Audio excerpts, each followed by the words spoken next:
دھرنے اور احتجاج کی گالیں دیتے ہیں اور قرآن کے خلاف ممبروں پہ کھڑے ہو کے ان کو کافر تک کہہ رہے ہوتے ہیں یا ان کے خلاف لوگوں کو ورگلاتے ہیں بھڑکاتے ہیں، جو کہ گمراہ فرقے، خارجی تکفیری اس قسم کے لوگوں کا وسیلہ اور کام ہے،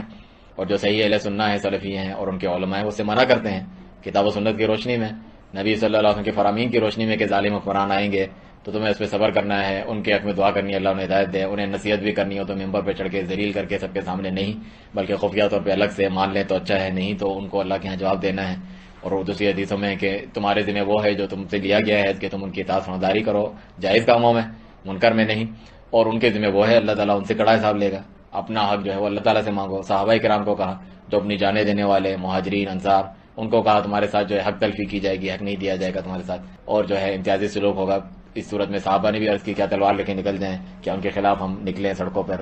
ان کے خلاف بولے نہیں، اس سے منع کیا، صبر کرو یہاں تک کہ مجھے حوض کوثر پہ ملو، یعنی ساری زندگی صبر کرو۔